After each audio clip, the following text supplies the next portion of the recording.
Hello students, today we will continue the chapter harmful software, malware and virus of class 7th।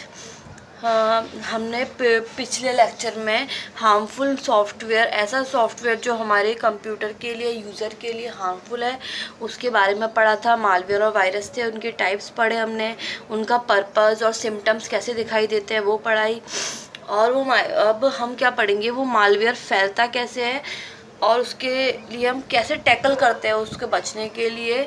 और antivirus, जो virus से बचने के लिए, जो जैसे कि हम अपनी बीमारी से बचने के लिए कोई दवाई लेते हैं, उसी तरीके से वायरस का पता लगा के उसे हटाने के लिए किसका यूज़ करते हैं, एंटीवायरस का।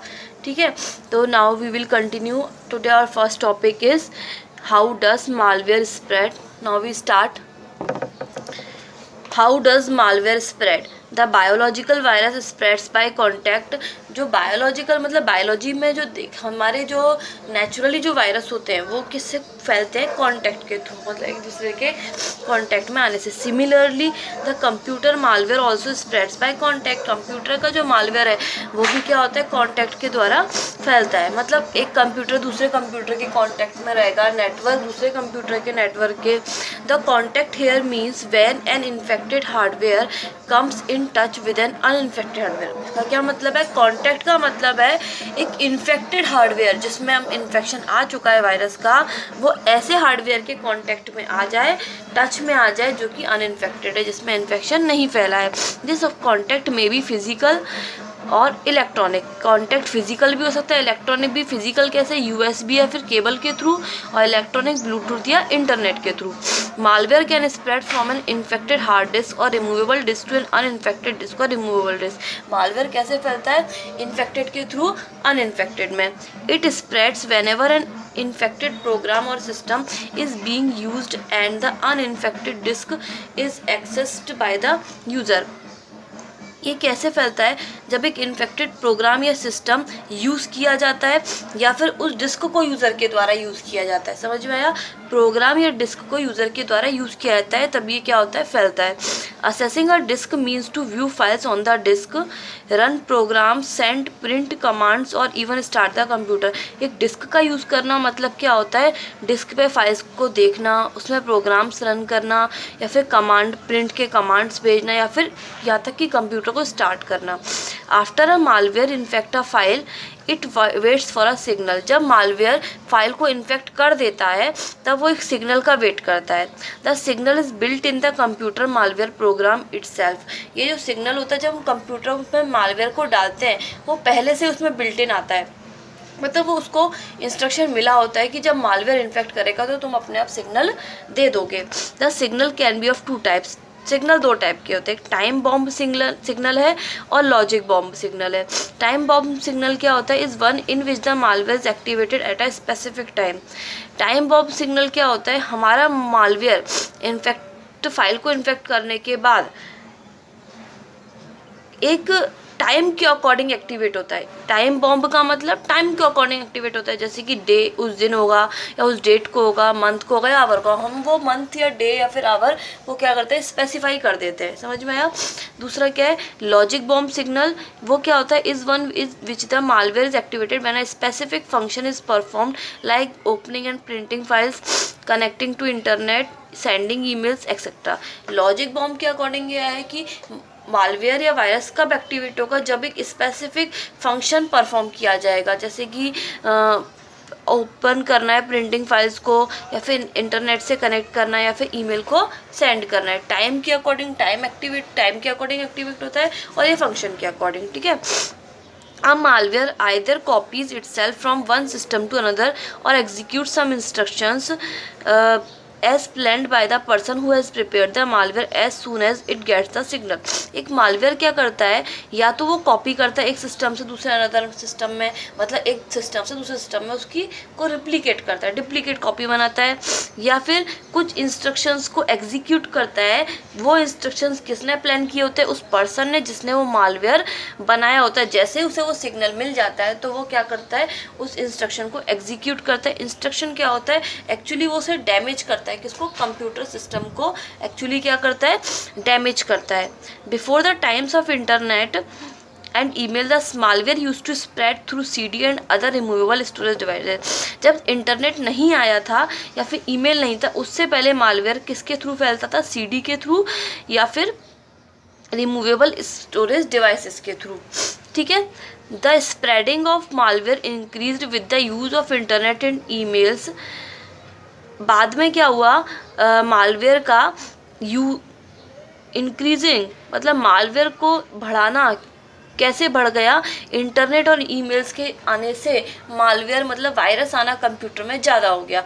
मतलब जब से इंटरनेट और ईमेल आए हैं उस टाइम से क्या हुआ है, कंप्यूटर में मालवेयर और वायरस ज़्यादा फैलने लगे हैं।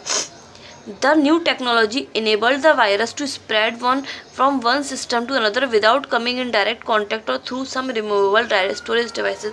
उससे क्या होता है, जो नई टेक्नोलॉजी आई इंटरनेट और ईमेल की, उससे क्या होता है, जो मालवेयर और वायरस होता है वो बिना किसी कांटेक्ट के आने में भी क्या होता है, फैल जाता है। हम एक दूसरे के टच में नहीं भी आते तो भी इंटरनेट के थ्रू क्या होता है, मालवेयर फैल जाता है। Accordingly the damage caused by such malware is much more than that in earlier time. इसका मतलब कि अब जो मालवेयर आया है इसके थ्रू जो फैल रहा है उससे पहले के ज़्यादा अब क्या होता है, डिस्ट्रॉय हो रहा है, डैमेज कंप्यूटर पे ज़्यादा हो रहा है। अब second topic is tackling malware. Malware से कैसे टैकल करना है? You can follow this simple rules to prevent your system against attack from virus and other types of malware. हम अपने कंप्यूटर को सिस्टम को वायरस और दूसरे टाइप के मालवेयर से बचाने के लिए निम्न स्टेप्स को फॉलो कर सकते हैं। पहला, do not open the email messages you receive from people you do not know. ऐसे ईमेल मैसेजेस को नहीं ओपन करना जो ऐसे लोगों के द्वारा आए हो जिन्हें हम नहीं जानते हो, ठीक है। Next point is do not open the email messages you receive from people you know but the subject line is strange or nonsense or does not look good to you। ऐसे ईमेल मैसेजेस भी नहीं खोलने चाहिए जो हमारे जान पहचान के लोगों के द्वारा आए हों लेकिन उसकी जो सब्जेक्ट लाइन हो वो स्ट्रेंज हो या नॉनसेंस हो या फिर हमारे लिए अच्छी नहीं हो। दूसरा, do not go through your emails quickly, think twice before opening and reading the email. Email को फटाफट नहीं खोलना चाहिए, ये सोचना चाहिए कि उस ईमेल में कुछ हमारे जान पहचान का नहीं है या हमको नहीं मतलब हमको ऐसा लग रहा है कि हमारे काम का नहीं, तो उसे नहीं खोलना चाहिए, 2 बार सोचना चाहिए। Do not open emails which do not have name of the sender in from field of the message. ऐसे में ईमेल को नहीं खोलना चाहिए जिसमें ये नहीं लिखा हो कि वो कहाँ से आया है। Use firewall in your system, अपने सिस्टम में फायरवॉल का यूज़ करना चाहिए। फायरवॉल क्या होता है? Software to protect against threats from internet. ऐसा सॉफ्टवेयर जो कि इंटरनेट से जो डर है उसको कम करता है, भगाता है। Install and use effective antivirus software and keep security patches up to date. अपने कंप्यूटर में अच्छा वाला मतलब इफेक्टिव एंटीवायरस सॉफ्टवेयर इंस्टॉल करके रखना चाहिए और उसको अप टू डेट करते रहना चाहिए। Regularly scan your computer for virus, अपने कंप्यूटर को वायरस के लिए स्कैनिंग करती रहनी चाहिए। Next topic is important, antivirus. मतलब एक तरीके से अब वायरस हमने पढ़ लिया कि क्या बीमारी थी, उसकी दवाई क्या है उसका medicine, antivirus. An antivirus is the software which is use to identify and prevent virus and other malware from infecting your computer. एक एंटीवायरस एक ऐसा सॉफ्टवेयर है जो यूज़ किया जाता है पहचानने के लिए या फिर वायरस को रोकने के लिए और दूसरे मालवेयर को अपने कंप्यूटर को इन्फेक्ट करने से, अपने कंप्यूटर को दूसरे मालवेयर या वायरस से इन्फेक्ट करने से बचाने के लिए यूज़ किया जाने वाला सॉफ्टवेयर एंटीवायरस है। The first antivirus program was Reaper which was created to delete the first virus program Creeper. पहला एंटीवायरस प्रोग्राम कौन सा था? रीपर, जो कि पहला वायरस प्रोग्राम जो बनाया गया था क्रीपर उसको डिलीट करने के लिए बनाया गया था, ठीक है। The antivirus programs have one drawback which is that they reduce the speed of the computer.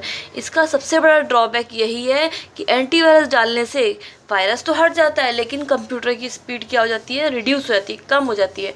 However considering that they prevent destruction of your important data, this is a small compromise that you have to make. फिर भी ये हमारे computer के data को destruction यानी कि destroy होने से बचाता है, इसीलिए छोटा सा कॉम्प्रोमाइज़ है जो कि एंटीवायरस के साथ करना पड़ता है। एक फैक्ट बॉक्स दिया हुआ है, the first general purpose antivirus programs were developed by Bernd Fix in 1987। पहला जनरल पर्पज एंटीवायरस प्रोग्राम किसके द्वारा डेवलप किया गया था? बर्न्ड फिक्स के द्वारा 1987 में। ही नेम्ड देम, उसका नाम क्या रखा? जी डेटा एंड UVK 2000। समझ में आया? ये पहला जनरल पर्पज एंटीवायरस है, यानी कि जो लोगों के यूज़ में आने वाला। एक्चुअली क्या है, कोई भी एंटीवायरस बनाते हैं सबसे पहले उसको जो डॉक्टर लोग या फिर एक्सपेरिमेंट्स मतलब जो करता है साइंटिस्ट वो यूज़ करते हैं, लेकिन जनरल पर्पस के लिए जो बनाया गया सबसे पहला 1987 में बनाया था बर्न्ड फिक्स ने। Microsoft itself provide solution with registered versions. Microsoft और विंडोज 7, माइक्रोसॉफ्ट ने भी कुछ मतलब जैसे माइक्रोसॉफ्ट में मैक्सिमम सॉफ्टवेयर माइक्रोसॉफ्ट के हैं, उसमें कोई एंटीवायरस वायरस घुस गया है तो उसके लिए भी उसने बहुत सारे सॉल्यूशंस प्रोवाइड किए हैं। वो कौन कौन से? These are Microsoft security essential और माइक्रोसॉफ्ट सिक्योरिटी एसेंशियल या फिर Windows malicious software removal tool, ये 2 टाइप के, ठीक है। In addition to this it sends Windows updates patch on second Tuesday of each month. इसकी क्या क्वालिटी है कि ये क्या करते हैं, हर मंथ के सेकंड ट्यूसडे को विंडो का अपडेट सेंड करते हैं, जिससे कि हमको मतलब नोटिफिकेशन मिल जाता है कि अब विंडोज़ को अपडेट कर लेना चाहिए। It also gives option to download Windows Defender. ये हमको क्या ऑप्शन देते हैं? विंडोज़ डिफेंडर को भी डाउनलोड करने का ऑप्शन प्रोवाइड करते हैं। विंडोज़ डिफेंडर होता क्या है? Windows Defender is a software product that helps to fight malware. एक ऐसा सॉफ्टवेयर प्रोडक्ट है जो क्या हेल्प करता है? मालवेयर से फाइट करने के लिए हेल्प करता है। There are various free antivirus programs available on the internet. Internet पर बहुत सारे ऐसे फ्री एंटीवायरस प्रोग्राम हैं। However these are not completely reliable, लेकिन फिर भी ये पूरी तरह से विश्वसनीय नहीं है। देखो, हर चीज़ पूरी तरह विश्वसनीय नहीं होती है। हम उसका यूज़ करते हैं, एंटीडोट बनाते हैं, मेडिसिन बनाते हैं, बट वो पूरी तरह से विश्वसनीय नहीं होती है। कभी कभी किसी चीज़ के सिम्टम्स बिल्कुल ही अलग हो जाते हैं, किसी बीमारी पर बिल्कुल भी कोई दवाई क्या करती है, इफ़ेक्ट नहीं करती है। ये क्या है? रिलायबल नहीं। ये कुछ फ्री एंटीवायरस प्रोग्राम्स इंटरनेट पर अवेलेबल हैं, लेकिन ये पूरी तरह से रिलायबल नहीं है। कौन कौन से हैं? Most popular among Avast, AVG। ये एंटीवायरस के नेम है, क्या है? एवास्ट, AVG, एवायरा और इम्यूनेट, ठीक है। Avast, AVG, Avira, Immunet. Some popular commercial antivirus कौन कौन से जो बिजनेस के लिए यूज़ किए थे? That need to be purchase, जिनको परचेजिंग करनी पड़ती है। कौन से? MCAFE, Norton, Bitdefender, Quick Heal और कैस्पर्क्सी। ये कैसे हैं? Purchasing, that need to be purchase, जिनको परचेजिंग करनी पड़ती है, कमर्शियल एंटीवायरस है, ठीक है। This commercial antivirus programs update their virus definitions through internet. ये जो कमर्शियल एंटीवायरस प्रोग्राम होते हैं अपडेट करते हैं अपनी वायरस डेफिनेशन को इंटरनेट के थ्रू और on daily basis so as to remove new virus and other mal, मतलब अपनी अपनी वायरस डेफिनेशंस को अपडेट करते हैं। इसका क्या मतलब है कि अगर कोई नया वायरस भी कंप्यूटर में आएगा तो वो भी उसको क्या कर सकते हैं? डिफेंड कर सकते हैं, उसको रिमूव कर सकते हैं, उसको डिटेक्ट, उसका पता लगा सकते हैं। In order to make antivirus programs effective, you should regularly update your antivirus definition. Antivirus program को इफेक्टिव बनाने के लिए हमें अपने एंटीवायरस को क्या करना चाहिए? रेगुलरली अपडेट करते रहना चाहिए। These are considered as more reliable than the free version. In order to make antivirus programs effective, you should regularly update your antivirus definition. Antivirus को इफेक्टिव बनाने के लिए हमको अपने एंटीवायरस को रेगुलरली अपडेट करते रहना चाहिए। These are considered as more reliable than the free version antivirus software. ये क्या होते हैं? अपडेटेड एंटीवायरस, जो फ्री वर्जन एंटीवायरस सॉफ्टवेयर से क्या होते हैं? ज़्यादा रिलायबल है, विश्वसनीय है। कौन से वाले? परचेजिंग वाले और अपडेटिंग वाले, ठीक है। You can also change setting of your antivirus to automatically update virus definitions whenever connected to internet. हम अपने एंटीवायरस की सेटिंग भी चेंज कर सकते हैं। कैसे? जो to automatically update virus definitions, virus definition के अकॉर्डिंग, मतलब वायरस की कोई नया वायरस है उसके अकॉर्डिंग एंटीवायरस की सेटिंग चेंज कर सकते हैं जब हम किससे कनेक्ट हो? इंटरनेट से। You must regularly scan your computer using these antivirus program to check and delete virus from your system. हमें रेगुलरली अपने कंप्यूटर में से वायरस को स्कैन करते रहना चाहिए। एंटीवायरस फिर पता लगाने के बाद कि हमारे कंप्यूटर में वायरस आया है, फिर एंटीवायरस का यूज़ करके उसे रेगुलरली उस वायरस को क्या करना चाहिए, डिलीट करते रहना चाहिए। This figure shows the scanning screen of the Quick Heal antivirus software. ये हमको क्या दिखा रहा है कि क्विक हील एंटीवायरस सॉफ्टवेयर को कैसे स्कैन करते हैं। ठीक है, देखो दिस सेक्शन, ये जो सेक्शन है वो क्या कर रहा है, shows that what action has been taken on the files infected with the virus, कि फाइल जो इन्फेक्टेड हुई है उसके संग कौन सा एक्शन लिया गया है। You can define settings so that first of all the antivirus tries to repair the infected file by cleaning the virus. हम कैसे बता सकते हैं सेटिंग को कि सबसे पहले क्या करेगा एंटीवायरस, क्या ट्राई करेगा, इन्फेक्टेड फाइल को, जो फाइल इन्फेक्टेड है उसको रिपेयर करेगा, किससे, उस वायरस को क्लीन करके वो फाइल क्या हो जाएगी, रिपेयर हो जाएगी, अच्छी हो जाएगी। If it is not able to clean the virus then it can either delete the infected file और क्वारंटाइन इट। या तो क्या करता है, यदि वो वायरस को क्लीन नहीं कर सकता, अगर वायरस ज़्यादा मतलब खतरनाक है, डेंजरस है, अगर उसको नहीं क्लीन कर पा रहा है, या तो वो इन्फेक्टेड फाइल को डिलीट कर देगा या उससे फिर क्या कर देगा, सबसे सेपरेट कर देगा। क्वारंटाइन का मतलब सेपरेट कर देगा सभी चीज़ों से। नेक्स्ट क्या दिया हुआ है, the number of infected files is shown as threats detected like this. जो नंबर ऑफ फाइल्स है, इन्फेक्टेड फाइल्स हैं, जो इन्फेक्टेड फाइल्स हमारे कंप्यूटर में वो क्या शो करती है, कौन से पॉइंट के अंदर होती है, थ्रेड्स डिटेक्टेड, जो हमको डर हमारे कंप्यूटर में दिखाए गए हैं। समझ में आया? Okay student, this are all about harmful software, malware and virus. Thank you.